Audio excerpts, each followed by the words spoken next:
What's up, everybody? This is Jeb at Cutworm Specialties. I am here again with a new episode and a new build for the Fab Forum. This is my personal TE72 or 1980 Toyota Corolla station wagon, and this is my build. It's a drift car slash street car, and it is named Jawbreaker. Driveline: I have a 1UZ with a Collins adapters kit running a CDO1 or 350Z 6-speed transmission. That being tied to the rear end, and I have a 4 to 8.8 out of a Explorer. Basically, it's been narrowed, and we did that all here in house. I wanted this to be like a drift car slash street car. I have a TE72 that y'all have seen in another video that Kyle has up on the Fab Forum, just briefly showing my army green TE72 sedan. It's a 2-seater car. I have 2 daughters and they love to ride in it, and so this car will be a 4-seater. It'll be the drift taxi. So some of the parts for these are getting more and more hard to find, especially like headlight bezels. You can get them out of Thailand and stuff, but any of the suspension components, some of the suspension components on these are kind of archaic and old, and the design kind of sucks for trying to do something aftermarket. But what we decided to do is basically ditch it all and start from scratch. That's kind of my style anyway, is to build everything from scratch. And I was trying to sort of follow Formula D's rules on this project, and it got to a point where I sort of threw that in the trash because there's no reason to follow rules that don't apply to you. I'm not going to compete at Formula D in this car. I want to enjoy this car. I want to have fun. I want other people to have fun with me. So that's what this is. What we did, we ditched the entire strut towers, got it all out of the way so that I could put the suspension exactly where I wanted it and have the caster and camber and everything that I wanted without having some weird janky camber plate that looks like something out of Alien. So we got rid of all that. This is all going to get custom sheet metaled in, so it's not just going to be open tube for splash and such. Anyway, made the top half of the intake. It's still the bottom half of the 1UZ intake, but I just basically made a top half because I'm running a standalone engine management and gonna get rid of the mass airflow sensor, run a map sensor, do all that stuff. I had to change around the thermostat situation because I needed the intake to come out the front. I don't like any motor that has the intake running across the valve cover. I just think it's stupid. That goes for like the RB20s and RB25s. They have that, intake that runs across the top of the motor, which is ridiculous. So same with the 1UZ, it has that same problem. So I got rid of all that, made the intake. For the most part, it's a stock motor. Like I said, I didn't want to overcomplicate things. I'm not going to turbo the car. The headers you can see are on backwards because it's the most practical, and the headers are cheap. So I bought headers, they're stainless, and I'm going to run the exhaust around the front and then go out the back.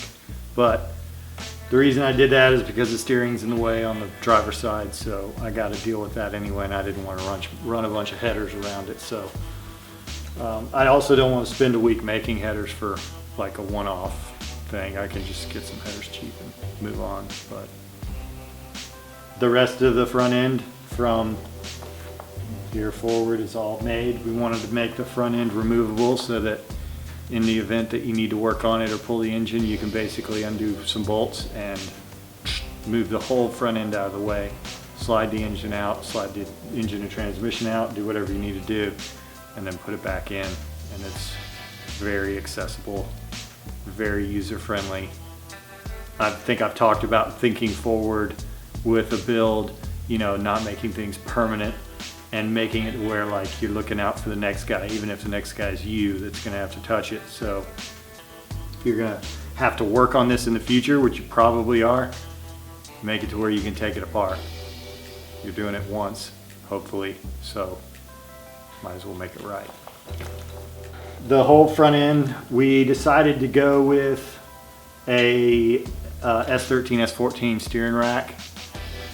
These cars had that steering box with the idler arm set up on them, which is awful. And you can get the steering rack from like an A86, but they're hard to find, and you know, they're also expensive, and that if we were gonna have to mount it anyway without buying a cross member, then you might as well put anything that's like readily available, and there's parts and, you know, other parts that we can use, other components that we can use on the S13, 14 rack that we were gonna need to use anyway. So using that rack was the best choice as far as parts and availability. So we did that. The rest of the suspension is pretty much made other than the coilovers. This car actually had the T3 coilovers on it when I got it. It had a bunch of other stuff from them, but that's the only thing I'm left using. And the NCRCAs we made, all the front coilovers, the knuckles, control arms we made. The only thing that we bought was basically Heim joints, and the rest we made. And the car's got like 60 degrees of steering angle as it sits. I'm gonna make the seats. I gotta make a fuel cell and get all that stuff set up, but that's kind of obvious. I'm gonna make the, it's got a cage started in it. That's all gotta be finished, but I'd rather not work around it, so I'm gonna do all the seats and everything, and I'm probably gonna end up making the pedal box, and I'm gonna make the steering column and steering wheel and all of that stuff. Probably buy a quick release from someone, and but the rest of the stuff I'm trying to make. I'm trying to give this car my sort of scratch belt hot rod feel, but using an existing chassis. As far as the rear end goes on this car, some of you may know the TE72s or K70s, whichever side of the world you're on. They are, when they're a 2-door or a 4-door sedan, they have a 4-link rear end. Well, in the wagons they have a leaf spring, so that's not going to do. So we got rid of all that, and we made our own 4-link setup for the rear, and went with a 8.8 rear end out of a Ford Explorer. We narrowed it, we re-drilled it for 4-lug. The reason that we did an 8.8 over, like, let's say a A86 rear end or a GTS rear end, or even the Celica Super rear end, or the mythical Celica Super rear end that doesn't exist. Instead of doing that, it goes back to the same reason we put the S13, 14 rack. It's availability.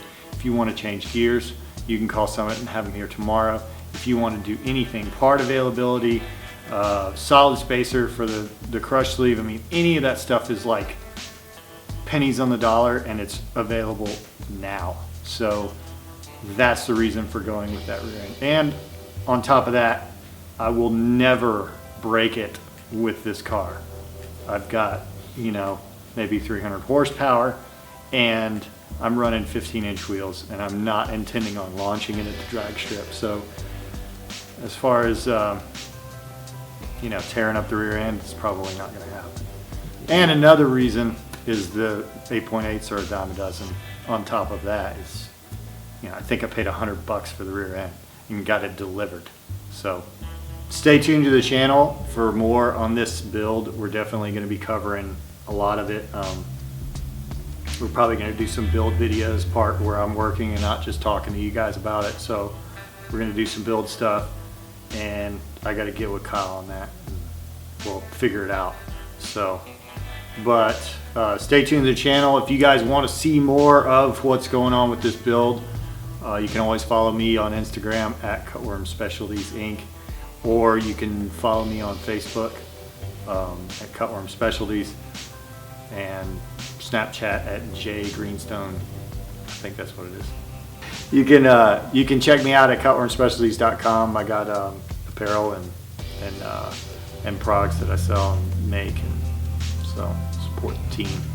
Anyway, see you next time.